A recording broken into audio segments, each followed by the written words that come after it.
recording and stream. So let's get started. So hi friends, hi everybody to the February 2021 meetup.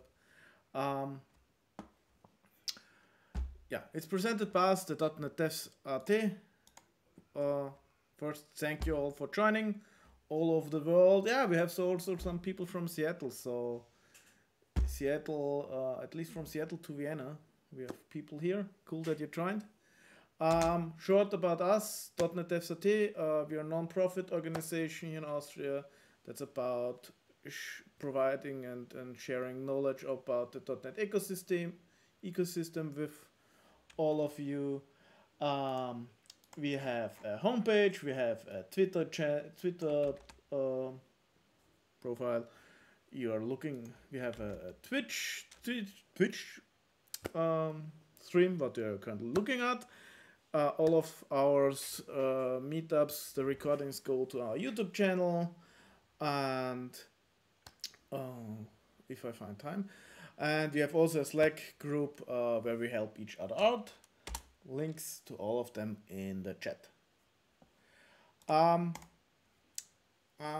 Thanks our sponsor. We are sponsored by various companies. We are sponsored by OGS Software and Services. Thanks to them. Also Tieto and Rubicon are long-time sponsors for the meetup. We are also sponsored by JetBrains. So for every meetup we raffle a JetBrains product 12 months license. To get in the pool for the raffle, at the end I will share a link with a feedback form. Fill it out and you will be in the raffle, and you should then get next week, if you're the lucky one, a license from them. So thanks all. Thanks to our sponsor. Without them this would not be possible. Some quick news from the community.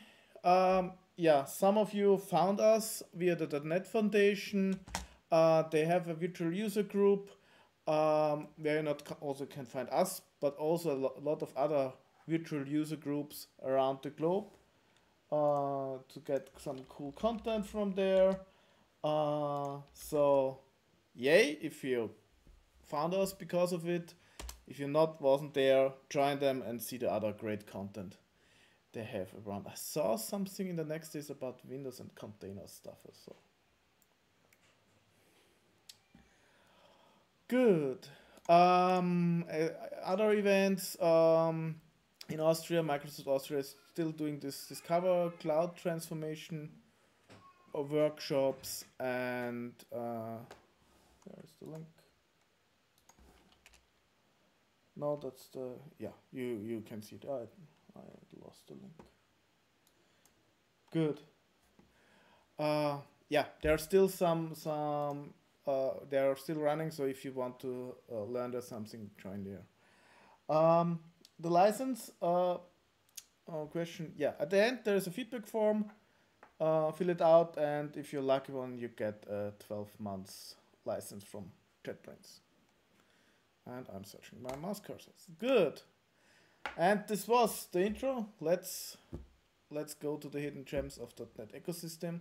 First, thank you to the community members who submitted some of their hidden gems.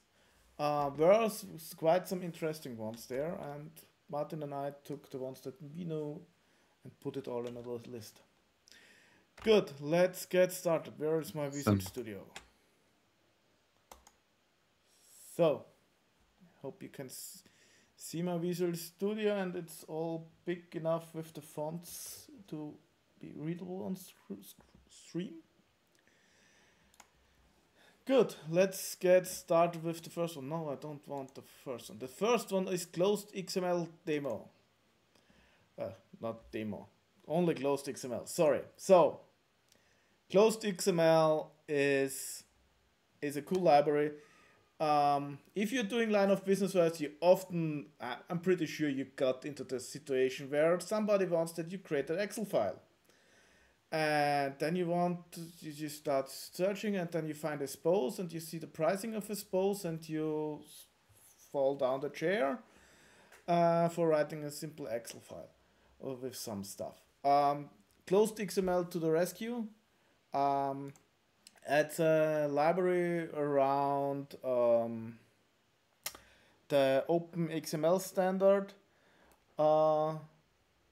So And closed is back- more or less a pun on Yeah. OpenXML, right? It's Yes, not closed source, it's actually an open source project. Yes, and you see it has a really nice API to make new Excel workbooks. So you say workbook, then you add a sheet, give the cell with value, and also has support for formulas and to save as, and you get an Excel file. And when let's run this test Explorer. Maybe do you want to zoom in your code a little bit? Still too small. Good. Yeah, there is no presentation mode in 2019 anymore. No dedicated one. I already created bigger. Yeah, I need not output that we don't need. Properties we also don't need. And let's make this smaller. This is better. Good. When we run this code, I think there's no big stuff. And let's have a quick look at the generated folder. Where is it? That I can't make bigger, but we have here an hello world XLSX file, and when we open that, we see the stuff what we just created. So the hello world and hello world with the formula and everything. Right. So I think that's pretty useful because, you know, in a lot of these business contexts that I've worked in, like Excel files are really core to like business processes or just even for review purposes. And, you know, I believe we can write CSVs as well, which you can show, but closed XML is really useful to generate like rich documents. You can even use colorings. So if you want to create like tables, that's also features that closed XML offers. Yes.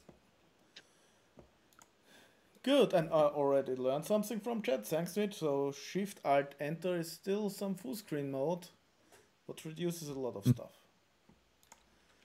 Good. Yeah, that's closed XML. I think I'm using it since years to create Excel files. It's really cool. The one thing where I had problems is not all the formulas are supported to calculate it. There was some problems, but this is also 2-3 years ago. I'm not sure if they now work. But yeah, cool library and very quick, and it's open source. Yeah, and I believe my main use for Excel files is and always was also like building a UI before even building a UI. So I believe the first data import or like admin interface is like changing an Excel and uploading it to an API. And also closed XML was really helpful in processing these as well. Yeah, it's a quite cool one. So give me a moment. Somehow this stupid preview mode in Visual Studio got activated. Who likes this preview tab feature? I'm always hating it. Good.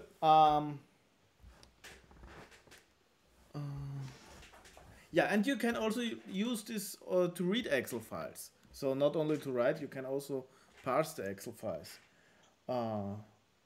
And yeah, has a nice library and everything to it. Good. That was the first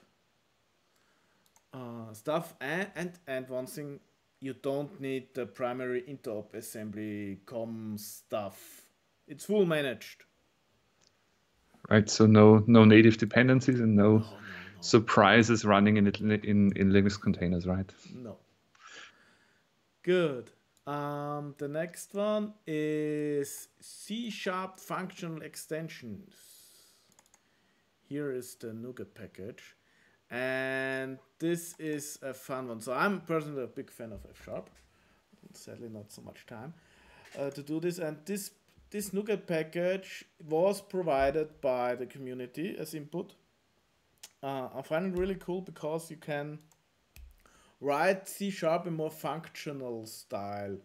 So if you know F#, you're often piping stuff through the different functions. And this can be done here with a nice builder style pattern with a bind and finally what's always executed.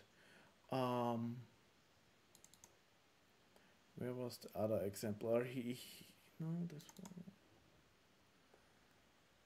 Yeah, this passing with binding where you translate the stuff from each other. That's really cool. So basically, these are, you start by creating results, right? Yeah, you also have some maybe and classes here, and this is then the entry point to have a more cooler stuff. I'm looking now that the other stuff is one off. That was also some nice stuff to write the more C#, more functional style in C#. So if you want to get your team someone use F#, bring them some functional programming concept in their C# code with that, and then the switch to F# is it's more easier than ever. Right.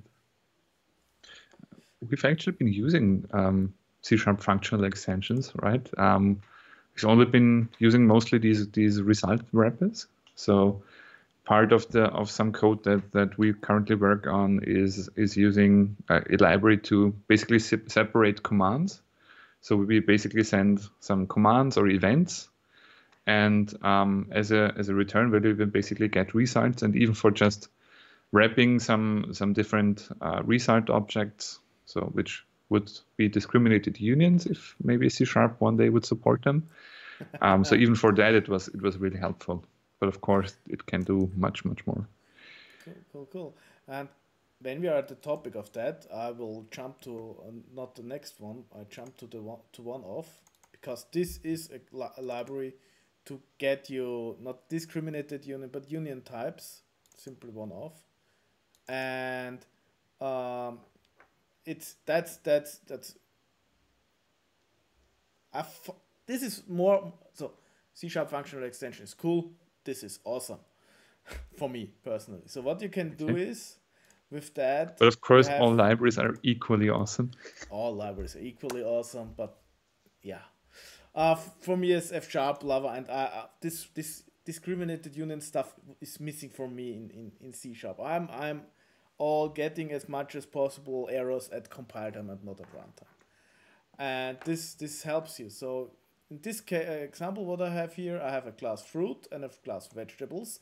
They don't inherit from each other. In that case, and have here my test case, and what I have kind of make is I have this one-off type, and this says, okay, underlying it can be fruit or vegetable. I simply return new fruit in this function, this method, and then this library one-off provides some extension methods. Here's switch and match. It's one is action, one is func, and depending on which type you underlying, it executes the different func or action. And this is it's so small. This is at compile time, so the switch is type safe. You get here only a fruit. You can't get anything else here. Right, so as powerful as these new switch expressions and switch statements are in C#, if you have like completely unrelated types, yeah, it's really hard to make sure you don't miss any case, right? Yes, yes, and you have this one for the switch to have that's the switch is with action, and the match is with func, where you return stuff and then you can assert. So when we debug this, let's put there some breakpoints and start the debugger quickly to see the flow.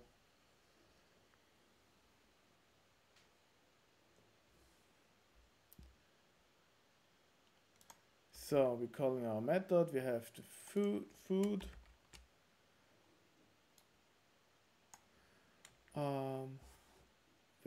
With the different internal stuff. And when we continue now with F5, we match, yeah, it's a fruit, and we return the string fruit, and the vegetable is never called, and the assert is successful. So yeah, if you like compile time safety with types and normal switch and pattern matching in C# is not enough, have a look at this. Good. So, as we are at functional programming, I also want to mention some other libraries we got from the community that sadly we can't demo because or I say can't demo. We could, but we wouldn't know what we're talking about.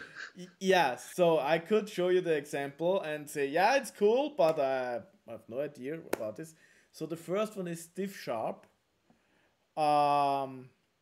For some how is it called, differentiable functional programming.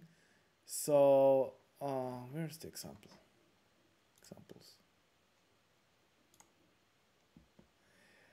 This is maybe if you zoom in a little bit. Yeah, browser.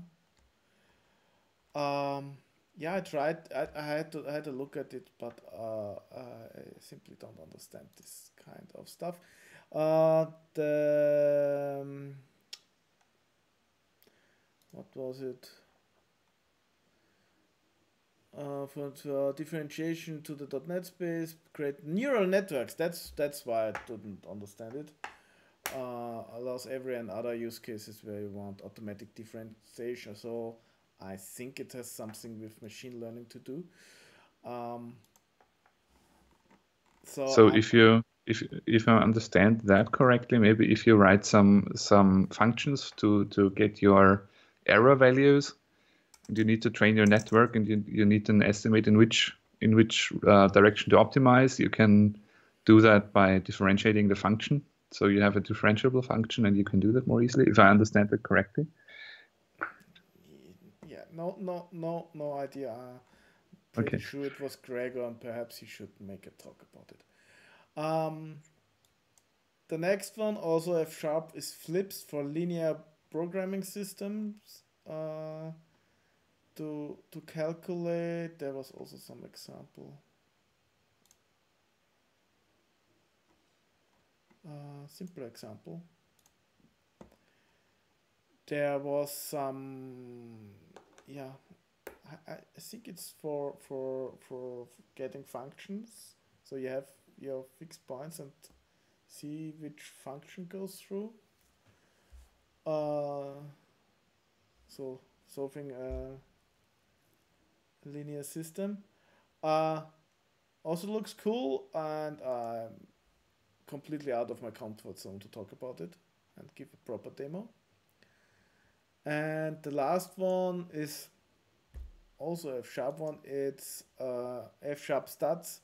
It's about also machine learning, statistics testing, and so on. So yeah, I'm seeing this all in the machine learning area, where it would be cool to have a talk, and perhaps we have in the future a talk about it. But more to this then later. Yeah, these three I wanted to mention as we were at the functional stuff. Good. Let's. I will show one demo more, and then it's your turn, Martin. Okay. Because I should do this. CSV files. We talked about already about CSV files, and to be honest, they're more pain to parse than everything else. Right. So we And so we had Excel, which is awesome in business space, or at least for people that use programs that work with Excel files. But of course, there is a larger part of the world, and sadly also in data science. And as we have learned also in COVID uh, case tracking, that uses these CSV files instead, which are like easier text representations. And as long as you don't have too many lines, they actually work. yeah, and yeah. And yes, of course, The as problem mentioned in the is, in the chat, they are a lot easier to parse than Excel, which is um, true. it's faster, but as easier. So if you use libraries like CSV Helper, it's easier because it's doing a lot of stuff for you. But you have with comma, we have with semicolon separated. You have the value within quotes if there are spaces or no quotes. You have a header row. You have no header row. Uh, Time zones.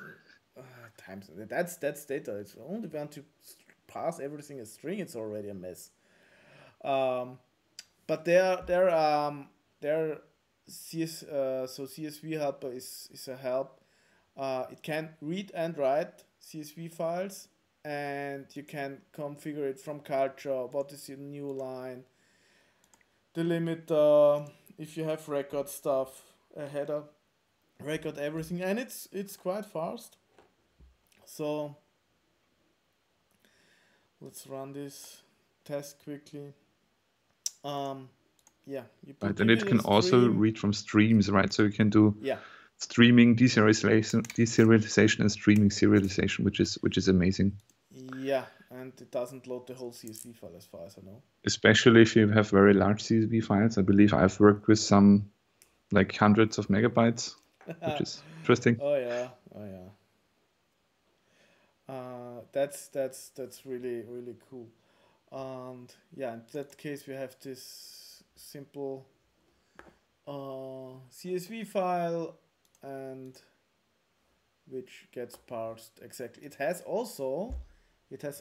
checks if your CSV file uh, um, is mismatches your class. So first you have type safe stuff Mhm. with attributes and everything if it's different or not, and it matches your stuff together. So when I say last names, now the test should fail. Oh, that's nice, yeah.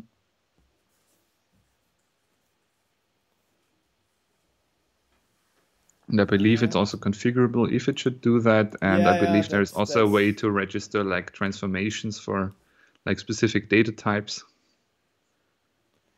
yeah. So we have now here the output with, let's make this test explorer. With the output header, with name, last name was not found, some information how to disable the config validation and so on. So that's really really cool.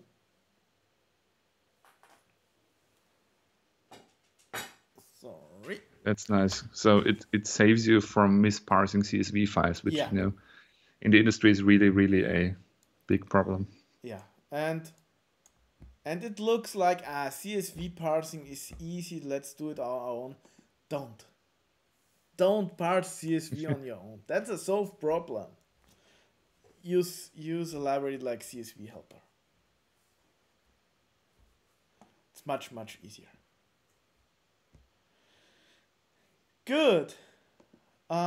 So let's switch to the examples that Martin and Hidden Gems that Martin provided us. Okay. So, stop sharing. So now you need to share screen with me, and I need to switch. And we should already see Martin's screen with Rider. Okay, perfect. So, hi.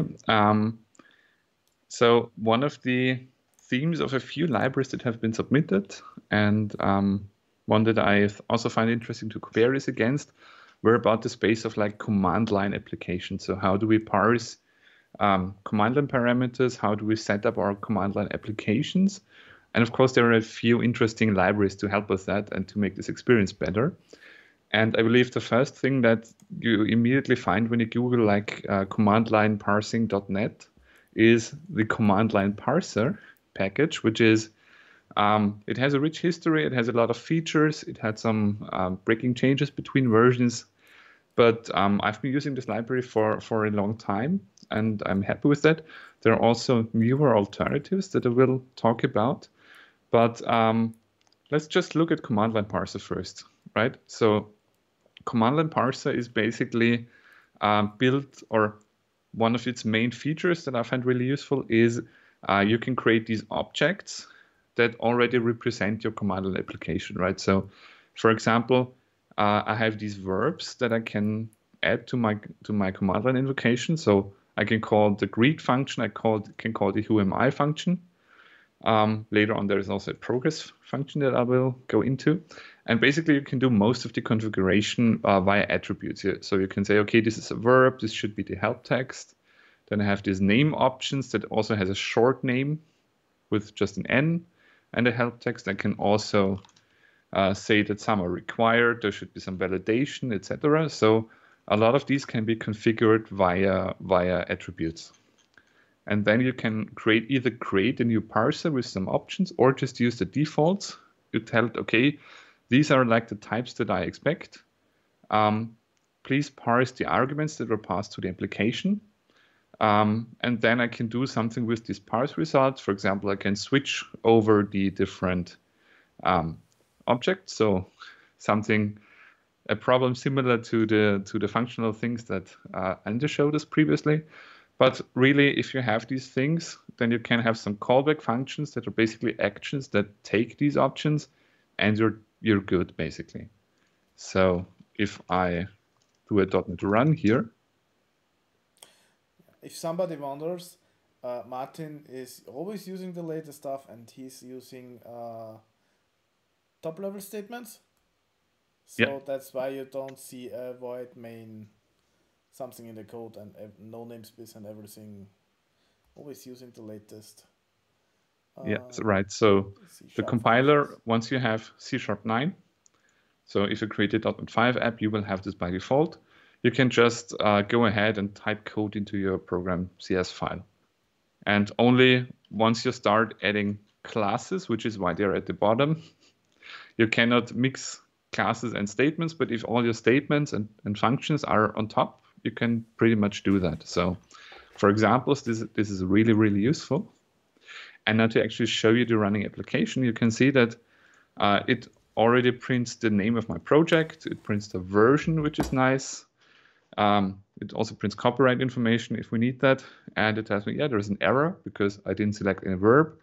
And it gives me the help text, right? So I can add some commands here. Again, just for like demo purposes, if you use .NET Run, of course, .NET Run also has some arguments. We can use -- to separate the arguments that we actually want to pass to the application. So if I do something like -h, it will get actually to my application and not call the help function for .NET Run. But again, I can use greet here. So it should greet me. Hey, how's it going? We can also use this name option. Maybe I want to greet Andy instead. And now it's greeting Andy, right? And if we ever need to do something else, like we want to do a whoami function, we can do something different, right? Of course, it asks me if I'm feeling all right because I'm asking who I am. So this should be working, of course. This is a very simple option to get started. I've been using this for years. I'm very happy with it. One other library that I want to show you is, okay, we've been running this in text mode. Of course, modern terminals can do more than just text mode. So if I have the current Windows terminal, for example, this also has features for interactivity, for colorization, and there is a library called Shell Progress Bar. So if you ever do a command line utility and you do some downloads, or you apply some migrations or some database stuff, and you want to show a progress bar, this library can also help you. So I've created a simple demo script here that basically shows you some progress animation. So there's a main progress bar and then some subtasks which it can show you the status of. You may not see it completely, but it also changes the brightness of this progress bar in the shell, so you can get easy user feedback if you're doing some long-running tasks, right? So that's a great suggestion for doing when you have some tools that people should use. And the way this can be used is actually quite easy. So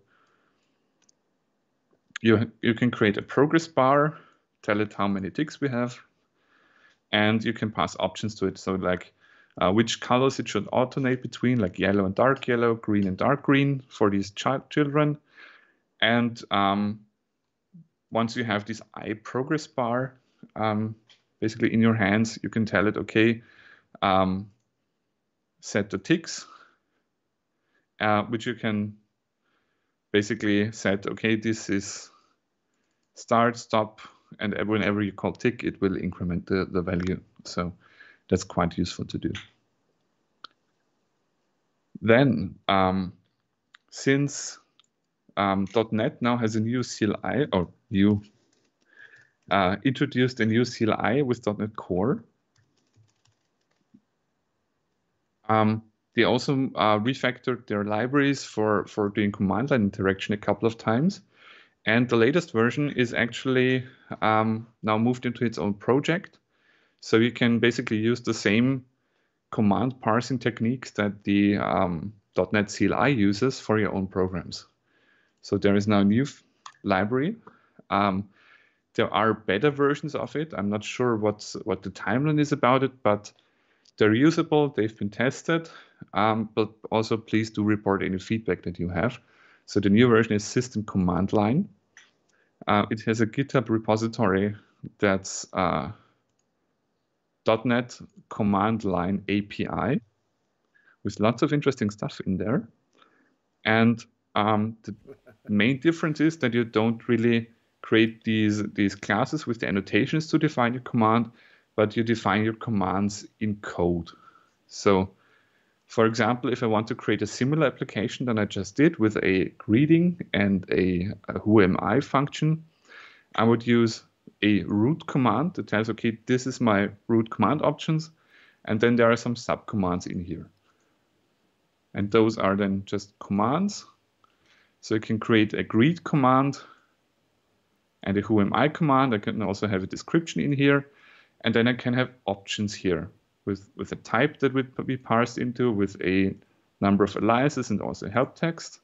And of course, you can not only also have positional, or you can also have positional arguments, that these would be arguments instead of options. And then you can set a handler, which is basically a handler to functions. So it will use reflection to determine which values should be passed into which parameter. So because I named this name and I named this option with name, it will actually parse those strings, look at my arguments via reflection, and pass the correct things into my function. And of course, writing to console out is a bit tedious and also a bit not so good for testing. There's also a wrapper around the console using iConsole, so you can use this console out write line. Oh, that's nice. That's a really useful feature, right? So it should behave similar. So .NET Run,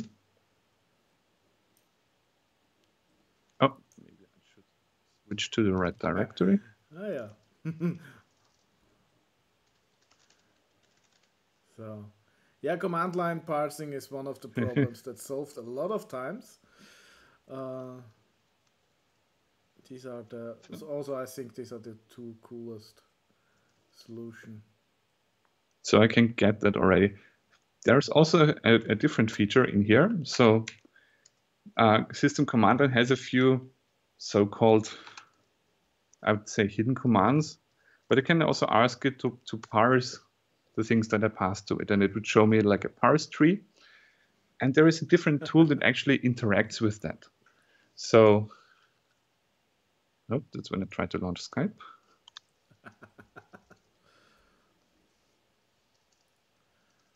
So maybe if I have something with PowerShell,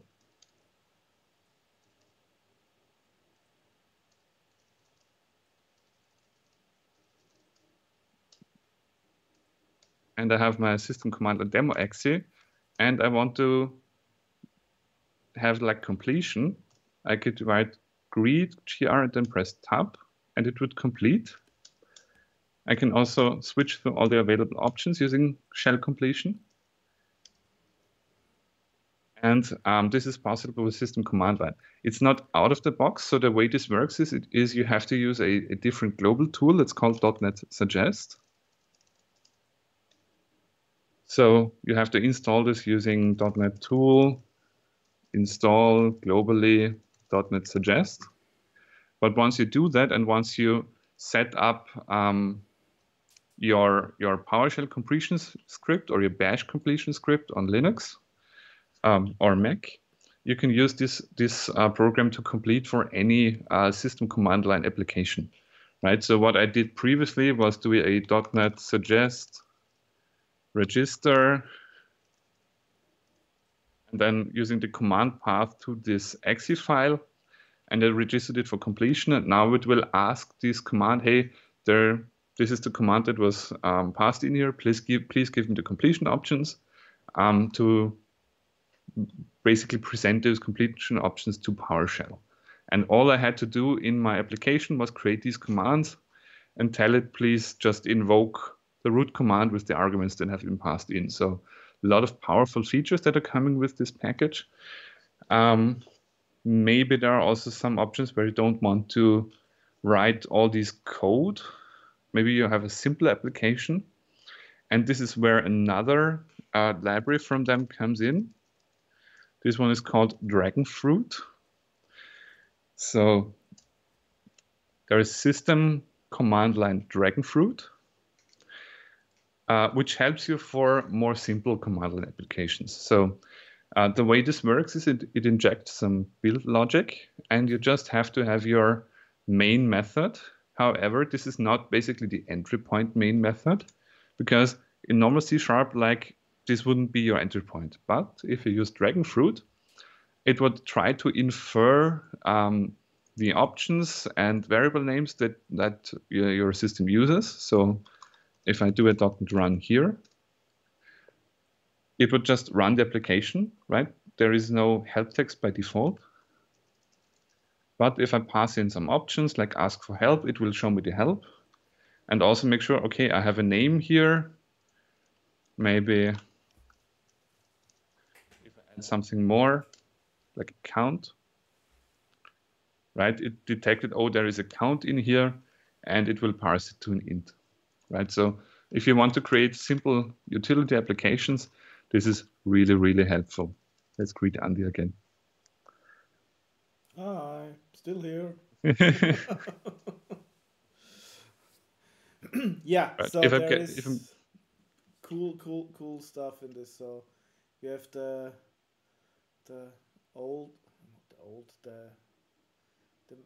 command line part of it is around since years and works cool. And we have the new stuff with system command line and Dragonfruit, what has cool and I believe features and some nicer dev loop experience to write less code for all of this. Yeah, so if I look at like authoring scripts with something like PowerShell, where you basically define, hey, this is my command line, these are the my parameters, and you get all these shell features. I believe Dragonfruit is basically the same. So you basically say these are my parameters, and then you continue on with your script. Oh yeah, that's a cool idea. I might build PowerShell scripts uh, with parameters to replace this with a C# program. Right. And right, what they also do, which is kind of interesting, is when you're rendering your output to the terminal, if you use like modern terminals, like the Windows terminal, which, by the way, in the preview, terminal preview, I have to show this because it's so cool. There is now a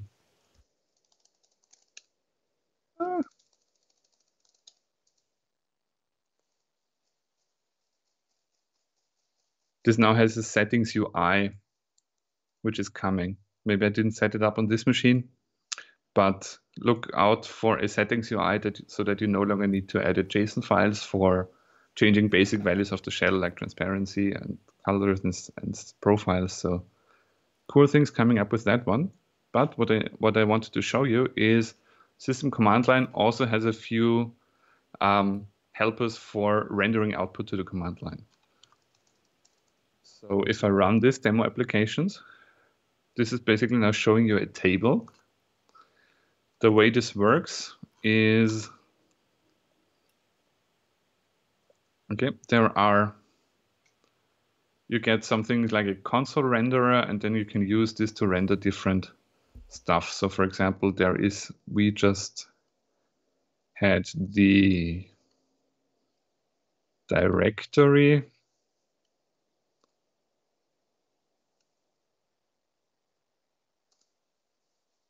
Table view, which just adds views, spans.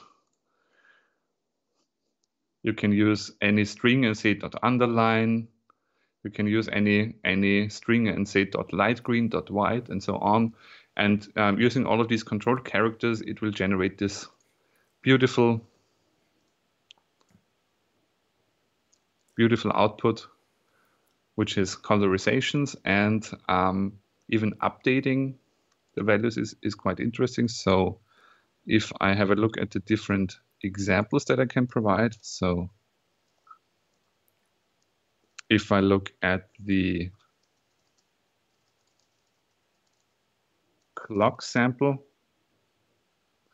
right, if you want to update the value that's shown at the terminal, which is interesting because you have to render like control backspace or back characters and then replace the content. That's a very helpful thing. And basically then there are a few interesting ones. So who I was just showing you. Who needs WinUI3, MAUI, and Xamarin Forms and everything? If you have this, yeah. Let's go back to the console. Right, console UI. Yeah. Right,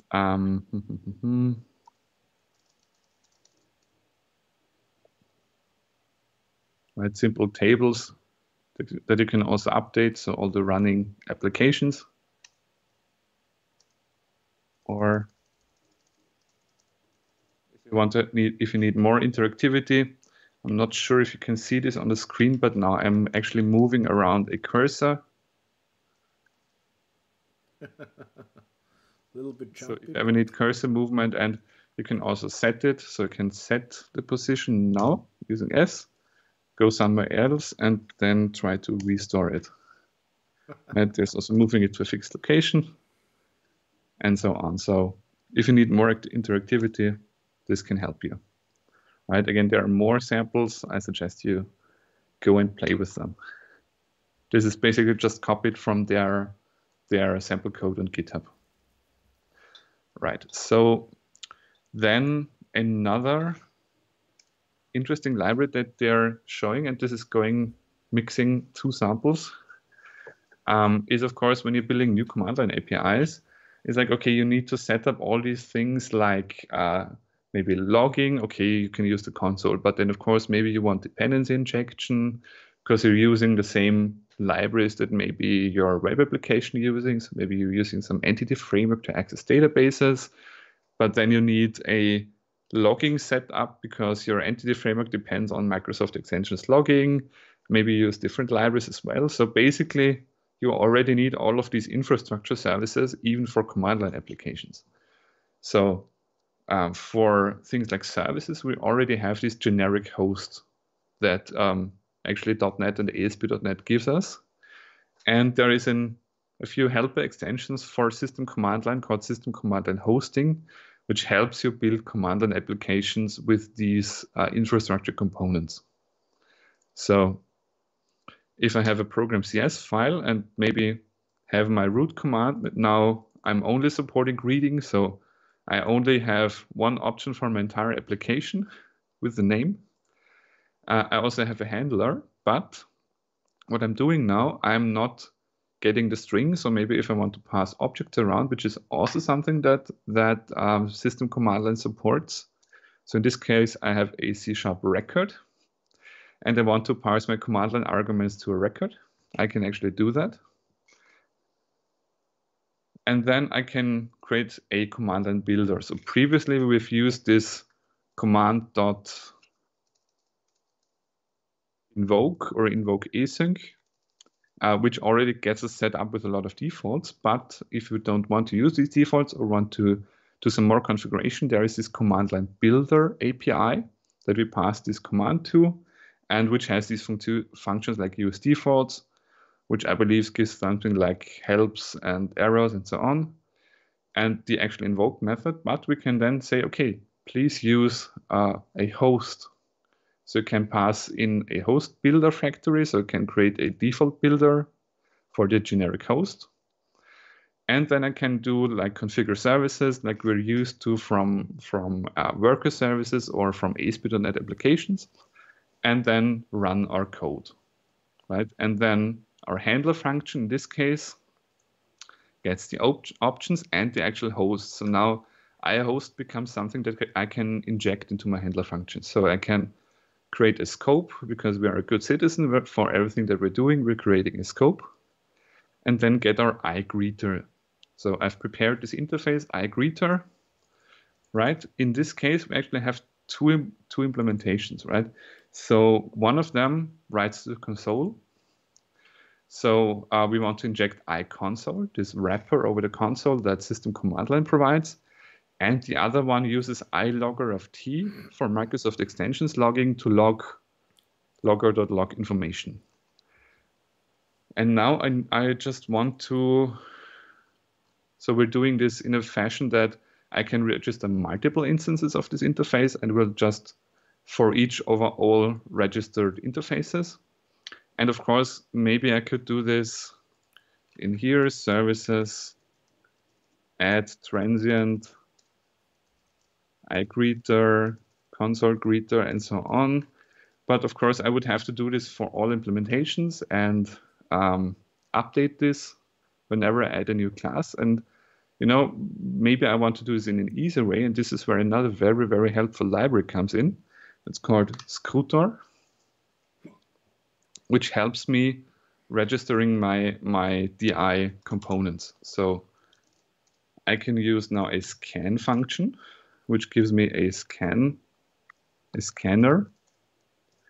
I can basically say from assembly of, and if I would not have a top level statement program, I could do something like program. But in this case, there are also help functions like from entry assembly,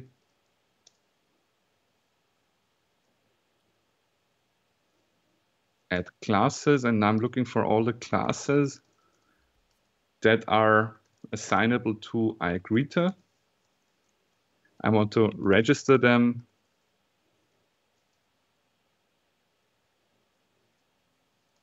as iGreeter and with transient lifetime in this case. So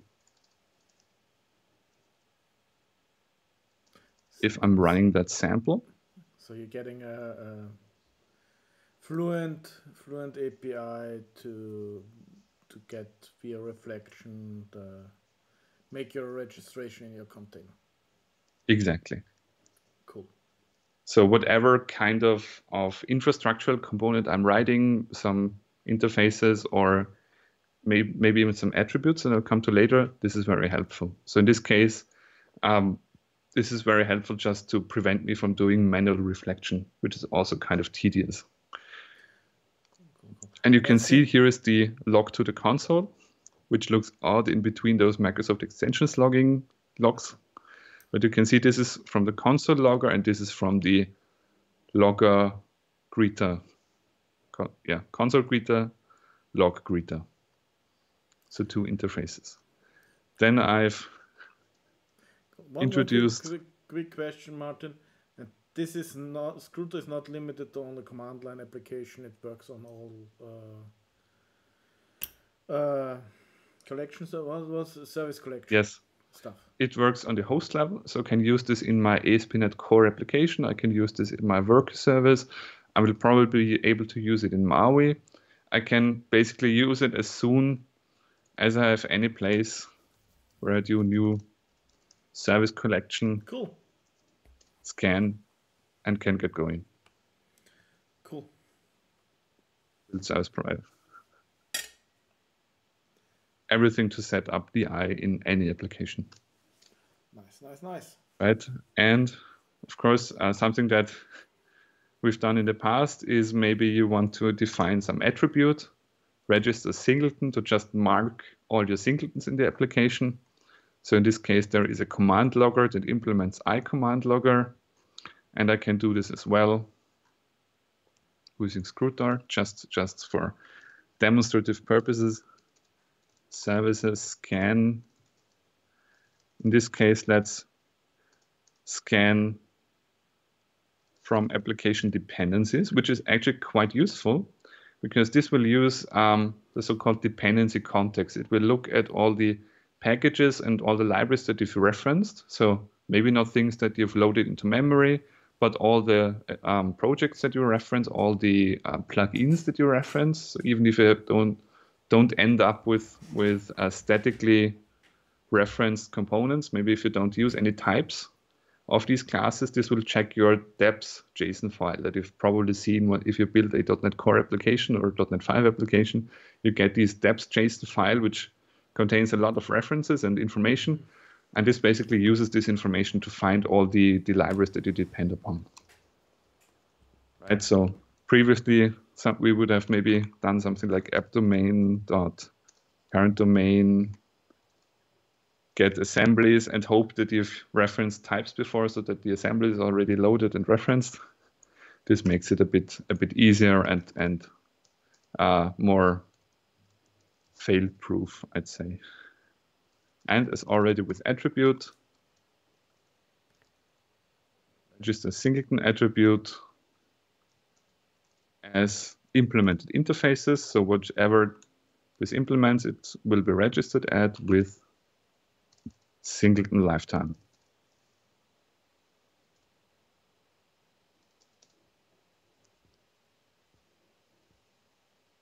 Everything to get going. So now I log my options instead of past null. Maybe pass something now. I now have this command logger as well. So very, very useful library for working with dependency injection. And I would have one last demo for the command line, which is a library created by Miguel de Casa. It's called Terminal GUI,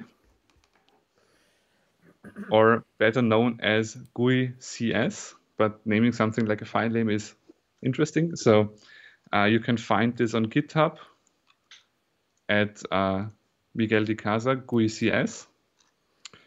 And what this does is it gives you APIs to create a rich console user interface. So if you ever need to create a very big application and you want to have cross-platform user interface without depending on any UI framework. This is really helpful. So let's get this up and running. He implemented a Norton Commander style application with it, or Yes. I mean, of course, there are many people working on this library. If you know Midnight Commander, Midnight Commander. which is basically a GNU version. And this was also developed, or a project started by Miguel de Casa. So a person that's been working in GNU and with terminal applications a long time. Yeah. And if I start that, it basically gives me a user interface, right? I can have tab. Do you have stars in the password company field? If I have what? Sorry? If you have stars, so some is the password field yeah. Of course. And it remembers the text you typed. I believe I can access help, or at least a menu. Use cursors. New. So fun stuff to do. And the APIs are very similar to a UI framework. So you create like new scroll view with a size and an offset. You can create labels. There's text field. There's a text field where I set secret to true. Okay. Please, and of course, please tell me that somebody is working on a MAUI backend with GUI CS. Yeah, I hope. A Blazor backend, of course, for terminals. This would be awesome. I believe there already is a Xamarin binding for GUI CS. Binding. Okay, cool. So GUI CS, Xamarin. Yeah, of course there is. Yeah. Well, I'm asking. So you can also already create Xamarin applications running in your shell. Android, iOS, command line. Everything we need. Okay. Cool. So I believe I've shown you most of the interesting stuff around terminal applications. Of course, we were missing one, which is Spectre Console, which is also a widely known library for working with console applications. Again, if you're working in console applications, utility applications, I believe everything has been invented and there are great library options out there. Don't implement it yourself, as you've said before. Yeah, that's a solved. Command line parsing is a solved problem. Yeah. Let's spend and with that, somewhere else. Back to you. Good. So let's quickly change back to me. So this is Martin. Good. First, before I continue with stuff, I need some links. So, we showed you already some hidden gems. We'll show you some more. I prepared a quick survey. We would like to need to know. You can only fill it out completely when we are done. Which of the hidden gems you already know, new, and that's the first question. And the second question is, for which hidden gem you would like to see more. So, plan is that we perhaps make a whole meetup for this one library only. And for that, we would like to need your input. And yeah, please fill out the survey and let's see if we can get something organized for the future. Good. Back to the hidden gems. So next one is Humanizer, and that's a cool Humanize is a cool library that translates data to something human readable. Like here in this test, I only put the datetime test here. So you have UTC now at hours, so minus 30 back. It's yesterday, someone yesterday. So when you see this, okay, last change 2 hours ago, you don't need to implement this on yourself. You have a library, and also with tomorrow an hour and so. And this also knows different languages. So if you have running on a different thread UI, you getting it's in the appropriate language. I have to show you this. NuGet.org, because they have some cool examples. I should have prepared this. Sorry for that. Humanizer, project site. So they see what they can also humanize, and they can also dehumanize. So they can translate back the string to something. You have some camel casing automatically changing. So if you have some stupid enums in your database string and want to make strings out of it, truncate stuff with dot dot dots or with custom stuff. Where is formatting, humanize enums? Where is the language stuff? There's the datetime. Here is datetime with different cultures.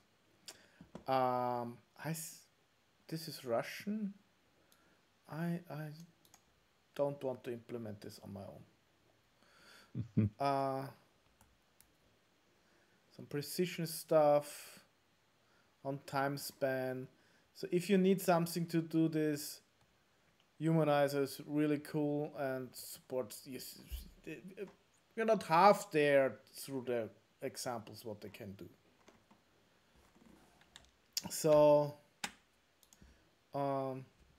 this is cool if you need something, perhaps in a command line application. Can use that.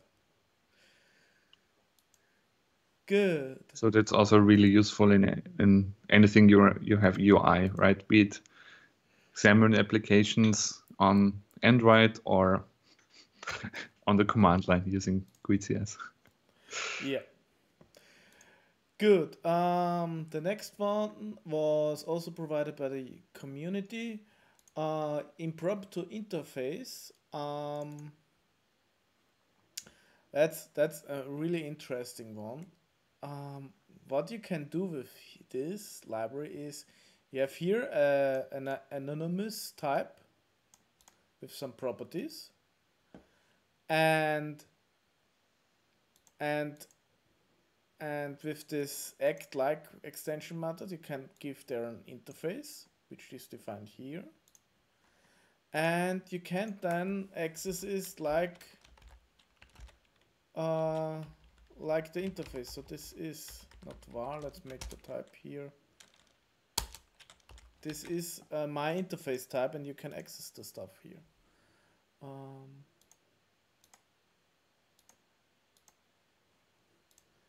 So run the test. Since Visual Studio is catching the last execution result, there's no surprise anymore. But it's nice. So it's creating a dynamic proxy. Yeah. Transparently. That's cool. Strange stuff. One thing that the submitter claimed, but I did not get to work, is that you should also be able somehow, if I understand him correctly, to access private methods via this, but it's not implemented. But I sadly didn't get this to work. A suggestion would be from the person. Not sure if it's a good one. He mentioned this also, to test private methods or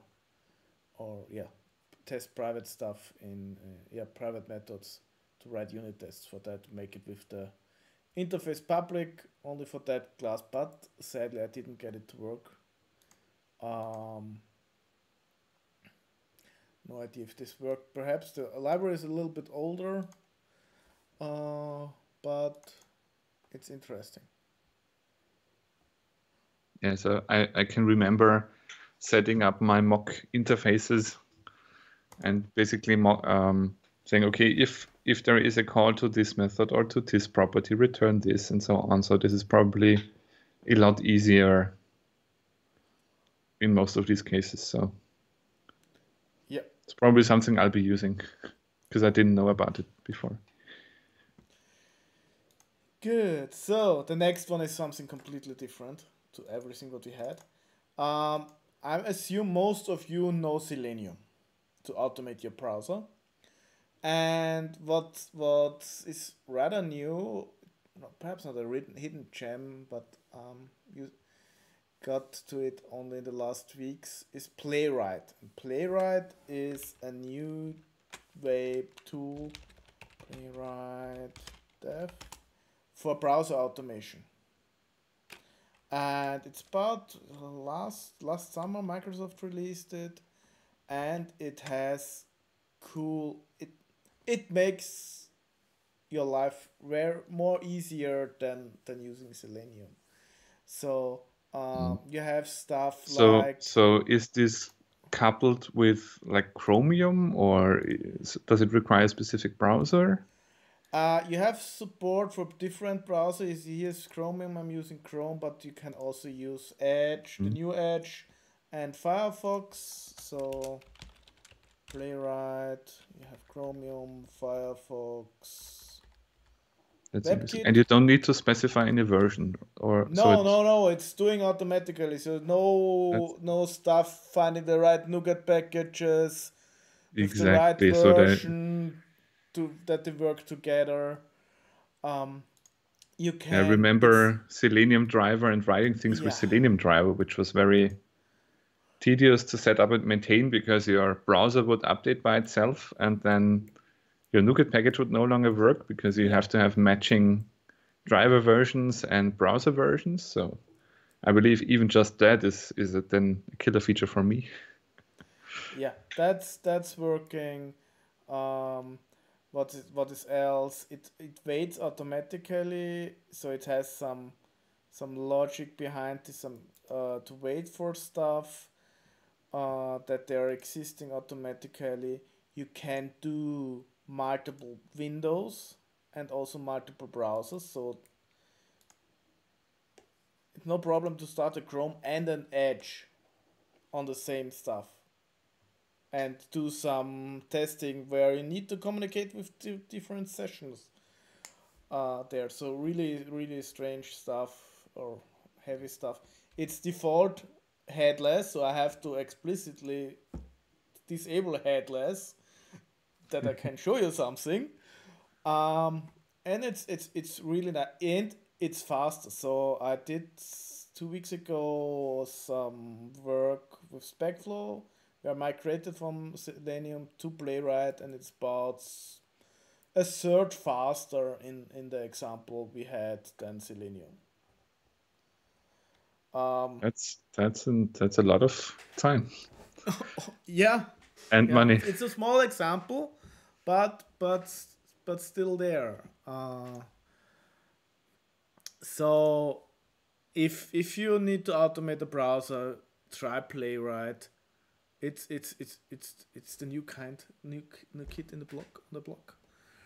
In browser automation, it really works cool, and it's not only limited to C#. They have also APIs for JavaScript, TypeScript, Python, and Java. So it's not only limited to C#. Documentation is not that well.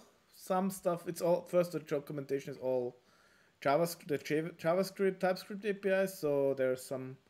You have to do some translating between this, and not everything is here. So where I run into problems was to get the selected value of a drop down.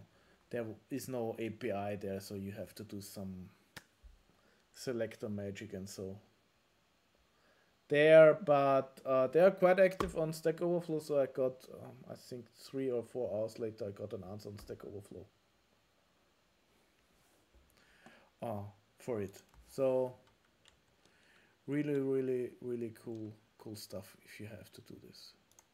So they have the waiting, the automatically waiting and so on is really cool. Good. I'm a big fan of Playwright. I've spent too much time with Selenium. Good. We have three gems left. So Quartz. Completely other use case. How often did you have the problems? Okay, something needs to be executed every 10 minutes in your application. And you start writing your own timers and don't then forget to reset the timer, so it's only executed once after 10 minutes. And so here comes Quartz, and Quartz is, so this is quartz.net, and I think Quartz is also available on other applications. And this is a scheduling library. Perhaps not the easiest API. So I quickly show you what this demo is doing, and as I show you the code. So this is doing, I think, every 10 seconds for 60 seconds writing greetings from Hello Job. And that's it. And yeah, it says a little bit. Okay, control is stuck. A little bit more code for setup. But when you look at the job that's executed, that's implementing a job is easy. So you have an interface, implement it, and that is it. Setting up, we have this jobs and this trigger what you need to combine to schedule the job. So you have this job definition, then you have the trigger definition, when it starts, with which interval, how long, and you combine them and schedule this, and then Quartz does everything. And that's quite cool. So I used it in a project in the past where the requirements were 10 minutes after something happened, do this. And this is somewhere in the business logic, and now now completely asynchronous after 10 minutes, if nothing happened, do this. And yeah, it's a little bit more code, but still less code to write this on your own. And so I believe it even supports distributed scheduling. Quartz has so much feature. This is only the start stuff. Database integration and so on. Yeah, you can. Persistence. So you can persistent the state of these jobs, and after a restart or something, I think you can. It continues from that. So perhaps something you could then also put in a Docker, using a Docker image with some backend, and if you need some resilient stuff. To continue where we left when something crashed or something. So that's only the tip of the iceberg I'm showing here. And probably before that it has this little bit on the first look complicated API, but if you get used to it, it's quite impressive.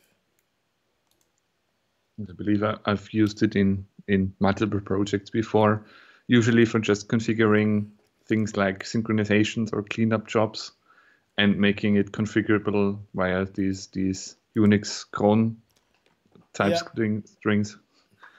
Yeah. But of course, it's a very, very big library. And where do you need something like this scheduler? You need this in a background service, in a Windows service or something. And this brings us to the next gem, Top Shelf. And Top Shelf is a library to easily write Windows services and have everything installed there. Um, I need a command line, and I don't have open terminal.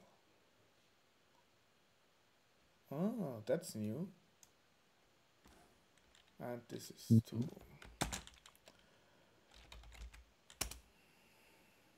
That's too small. Copy full path.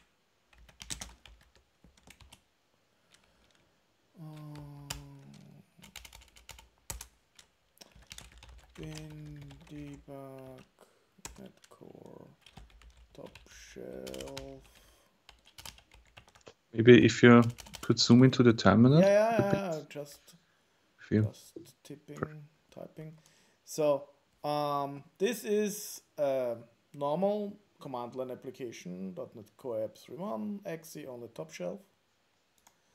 From the program, we have some static main which registers stuff and configures stuff, and then we have some start-stop logic here, and when I execute this command line here without anything, the application is simply running. Let's have a look at the command line parameters.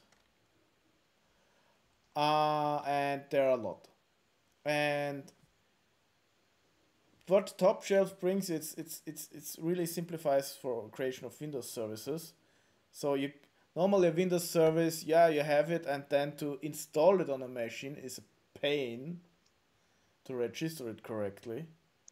So at least last time I did it. And this also includes all in one exe. So you have an install command to install it with all the configuration if you want to run it on the different username and password and what. So everything what's behind the Windows services you can configure here. You can also uninstall it. Everything is there, and it's simply adding a NuGet package here. And this what it does is, so it has the service and you configure it, construct instantiating and starting, stopping, some configuration, descriptions, and you start it and it works. And yeah, I've used this in combination with Quartz in the project to have it there. Right, because I believe in .NET Framework there was this service installer thing where you have like a special class that opened the designer in Visual Studio, and you would misconfigure it all of the time because or actually configure it with too many privileges by default, which is a bit interesting. And that is not present in .NET Core, so you need any help to set up services is really appreciated, right? And yeah, since .NET Core 2.0 actually added the same commands to actually write services, or the same APIs to write services for Windows, then Top Shelf immediately started working out of the box. So you can use Top Shelf now, and registering services can only be done, I believe, with some PowerShell scripts or with sc.exe, which has like the weirdest command line interface that I've ever seen. There's some command line tool from Microsoft to install services, and this is no. Could we have one question in the chat? What about Hangfire as alternative to Quartz library? I can see that Hangfire is getting very popular and is already used widely. Yeah, I know Hangfire from talks with people. I have the feeling, but this is my feeling, that it's complicated to set up because you also have some agents there. Am I correct? Do you know Hangfire, Martin? So I have not yet used it. I believe I dabbled into it once when trying to get something with .NET Core running. I have seen it in use before, so it's a good library. It also has support, so if you need something that helps you, that you can pay for as an organization, then Hangfire is really a good option. I would just say there are a lot of different approaches to scheduling, right? So for my typical use case, things like, yeah, I need to do a sync once a day and I need to do a cleanup every few hours, or maybe even once a month. I've actually moved to Kubernetes scheduling because I can tell Kubernetes, please run this container at this cron interval. Okay, yeah, But of yeah, course, yes, there are now many Fire options, cannot and voice. as long as you don't implement scheduling yourself, I Yeah, believe you should be yeah, fine. use something. But if you are interested in a talk about Hangfire, um, please let us know and we will see if we find something. I think we know one person who used Hangfire in a project. It's today not here, but I think.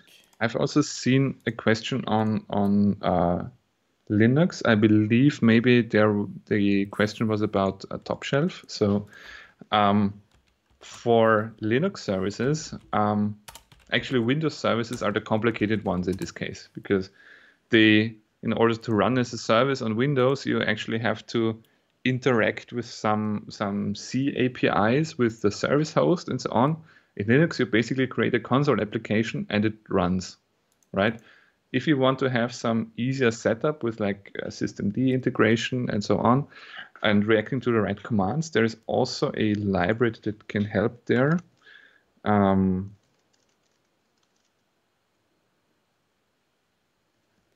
Which is actually maintained by Red Hat. It's called Microsoft Extensions Hosting Systemd. So if I I can't paste across devices. Then it means in Skype and I can. So I just pasted it. So there is a NuGet package as well. If that was the question. Yeah. For Windows, it's Linux is mostly having the binary and then configure a system.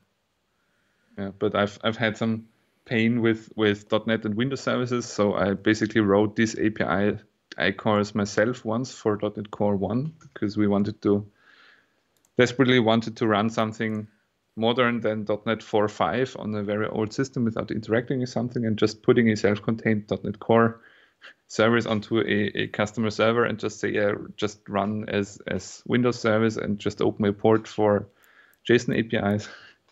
That was helpful, but I really can recommend Top Shelf for Windows services. And again, Windows is actually odd one in here because creating services both for macOS and for Linux is much easier because it's basically a console application, and you may have to register for some events.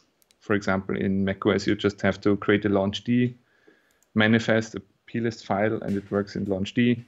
And for Linux, you have to create an RC script or a service definition for systemd.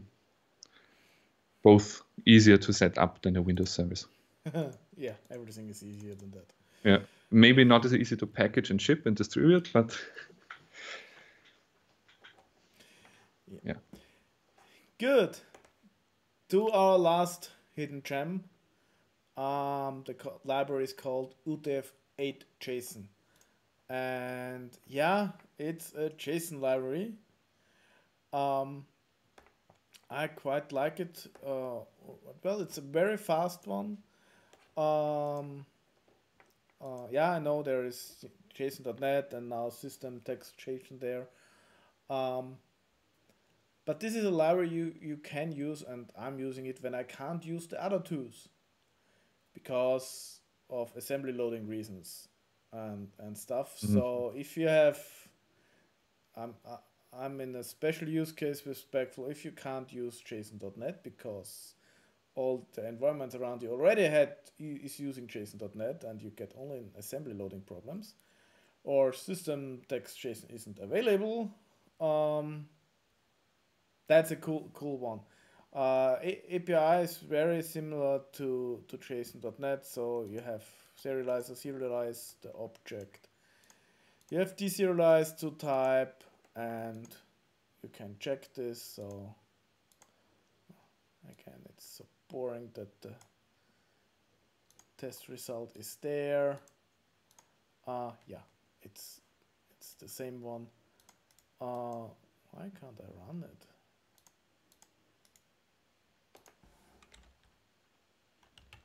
Are you still debugging? I'm still somewhere debugging. Okay. Serializing to person, it's a little bit more less forgiving than JSON.NET if you're JSON. So the properties and so have the right case, needs the right casing. So it's not case insensitive. But it's very fast, it's small, and yeah, if you can't use the other tools, this is one that is very, very usable, and it's stable. I think it simply works, and I think there is since 2 years no update needed to it. And do you know about any performance data for this library? They have them on their website,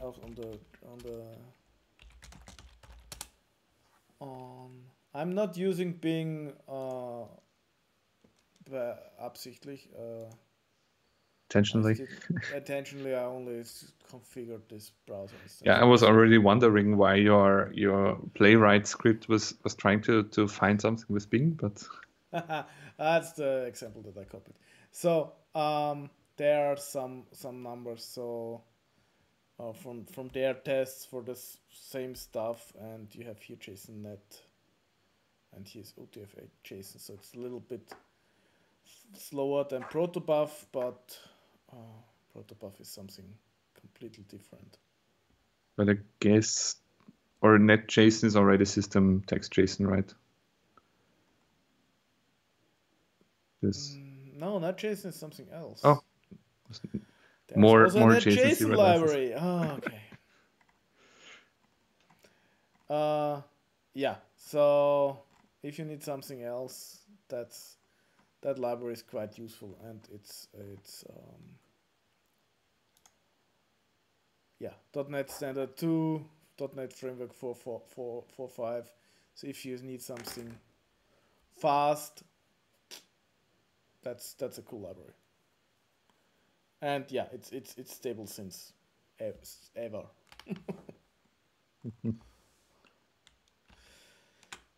Good. That was the last one. That was the our hidden gems, not from the community, and from us, our hidden gems of the .NET ecosystem. We hope there were some new parts, new stuff for you all in there. I'm curious on the results of the survey, so you can now complete it because you know everything, you saw everything.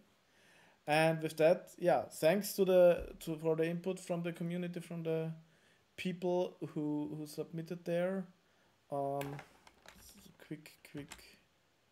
Quick stuff. So we got from the community shell brokers bar, impromptu interface, system command line, one of div sharp, flips, f sharp start, scruter, and C sharp functional extensions. So thank you to them, to provide them. There were also some new stuff for us. There, you never learn. You always find new stuff, and that's why we are doing these meetups, that we can share our knowledge with others and yeah, get better in our jobs and the stuff what we like to do. To all of you who are still here, quite long, again, 1.5 hours. Thank you all for joining. We hope you see us next time. Again, thanks to our sponsors, OGS, Software and Services, Tieto-Every, Rubicon, and JetBrains. If you want to sponsor us or your company wants to sponsor us, get in touch with us. We have some general information on our website. These are suggestions. Let's talk. So, next meetups, we have some cool stuff prepared for the future. Already announced on our meetup page, not yet on the .NET Virtual User Group, on March 30th. We have Embracing gRPC in .NET by Irina Skurtul. Yeah, all about gRPC. So let's get rid of these HTTP and JSON services and let's make something fast. No WCF. No WCF. No, never. In April, we have Machine Learning for .NET Developers by Veronica. On April 27. That's not yet on Meetup and not yet announced at all. You hear it here first. So save the date. And in May, as last year, we will do after conference talk. Very talk made is always build conference time. We have a meetup where we discuss all the stuff that was announced during the build. It's quite interactive show, so yeah, a lot of time and space to get questions answered about the stuff we see at the Microsoft build. Cool. If you want to have ideas for topics we can have at meetups, please let us know. And we have a GitHub repository for that. Please create an issue for that there, and it's only that we know what is interesting for you. We want to make interesting meetups for you, nothing boring. So we want to know which topics are interesting, and if you know this, we can then search for speakers for these topics. Yeah. The feedback form does not work. I did not yet post the link to the feedback form. Which link? Which link did you share? This is the meetup link. Which now it's not working.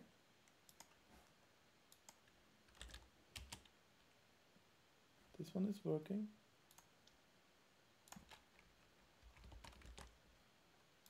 I tested it. This one is not working. The survey is so sorry for that. Give me a moment. Settings. Anyone can respond. Now it's working. Now it's working. So there are two surveys. This one what I post now with the hidden gems, with the 2 questions what you already know and for which we would like to know more. And the second link, the feedback link, is the general feedback survey where you can then get win the JetBrains license. Yeah. And if you're not sure and could not remember which one is the JetBrains one, just fill out both. Yeah, fill out both. That's a good suggestion. Fill out both. It's the easiest one. Yeah, it's should not take you long. It helps us a lot. Yeah. One thing, please spread the word that we're doing these monthly meetups. Invite your colleagues, your friends, your customers. Retweet our stuff. Invite simply everybody that you know that has something with .NET or wants to learn about .NET. We really try to have every month a meetup with an interesting topic. I think we're doing this now for 3 years straight without interruption. Invite them or send them our recordings from the talks. Good. Again, you can find us everywhere, and if we aren't there, please let us know. Then I will create something for us there. So homepage, Twitter, Twitch, YouTube, and Slack. And yeah, I shared it already. Once again, please fill out the feedback form. This helps us to improve and make these meetups better for you. And yeah, only with that we can improve. And at the end of the feedback from Alva, there's the option to take part in the raffle for the JetBrains license. And yeah, let's see who the lucky winner is. Good. And that was it for today. Hui. Yeah. That's Wow. 1.5 hours. Yeah, thank you all for attending. Yeah, and let's see us again end of March when we see some cool stuff about gRPC. Have a nice rest of your day. Some of us go now probably to bed. Some have to work. Some had probably longer lunch break. Or a great start into the morning. Or a great start in the morning. See you next time. Bye. Bye.